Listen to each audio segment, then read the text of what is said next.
एक छोटे से गांव में राहुल नाम का एक युवक रहता था। वह बहुत ही मेहनती और ईमानदार था, लेकिन उसकी जिंदगी में हमेशा कुछ न कुछ कमी महसूस होती थी।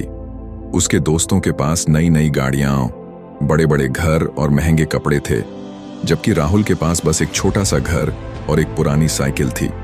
वह अक्सर सोचता, मैं दिन रात मेहनत करता हूं, फिर भी मुझे वो सब क्यों नहीं मिलता जो दूसरों को आसानी से मिल जाता है।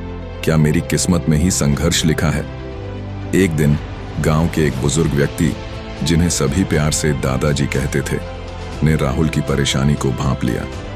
वह राहुल के पास गए और उसके कंधे पर हाथ रखकर बोले, बेटा, जिंदगी एक दौड़ नहीं है कि तुम हर किसी से आगे निकलने की कोशिश करो। याद रखो, सब कुछ सबको नहीं मिलता। जो तुम्हारे पास है उसकी कद्र करो। तुम्हारी मेहनत, तुम्हारी ईमानदारी और तुम्हारा संघर्ष ही तुम्हारी सबसे बड़ी पूंजी है। दूसरों के पास जो है उसकी ओर देखकर दुखी होने से अच्छा है कि तुम अपने हुनर पर विश्वास रखो और आगे बढ़ो। राहुल ने दादाजी की बात को गंभीरता से लिया। उसने सोचा कि शायद वह अपनी तुलना दूसरों से करके खुद को ही नुकसान पहुंचा रहा है। उसने यह तय किया कि अब वह अपनी मेहनत और लगन पर ध्यान केंद्रित करेगा।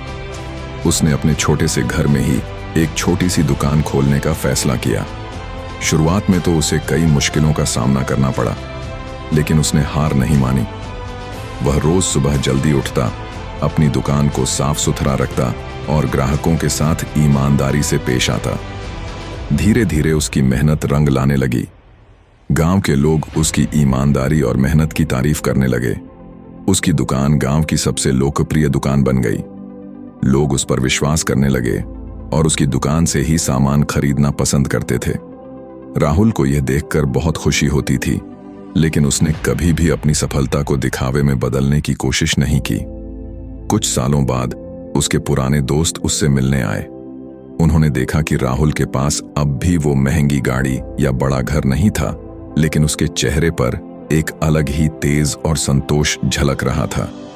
उसकी आंखों में वही पुरानी मासूमियत और मुस्कान थी। दोस्तों ने पूछा, राहुल, तुम्हारे पास तो अभी भी वो सब नहीं है जो हमारे पास है, फिर भी तुम इतने खुश क्यों हो? राहुल मुस्कुराया और बोला, दोस्तों, सब कुछ सबको नहीं मिलता। मैंने यह सीख लिया है कि खुशी चीजों में नहीं, बल्कि अपने कर्म और ईमानदारी में होती है। मेरे पास जो है उसके लिए मैं आभारी हूं। मैंने अपनी मेहनत से अपनी एक छोटी सी दुनिया बनाई है और यही मेरी सबसे बड़ी सफलता है। उस दिन राहुल ने न सिर्फ अपने दोस्तों को, बल्कि खुद को भी यह एहसास दिलाया कि जिंदगी में सब कुछ पाना जरूरी नहीं है। जो मिलता है उसे सही तरीके से संजोकर रखो और उसे बेहतर बनाने की कोशिश करो। खुशी छोटी छोटी चीजों में छिपी होती है, बस उसे पहचानने की जरूरत है। सीख, जिंदगी में हर किसी को सब कुछ नहीं मिलता, लेकिन जो मिलता है उसकी कद्र करो। अपनी मेहनत और ईमानदारी पर विश्वास रखो, क्योंकि यही तुम्हारी सबसे बड़ी ताकत है। खुशी बाहर नहीं, बल्कि अपने अंदर होती है।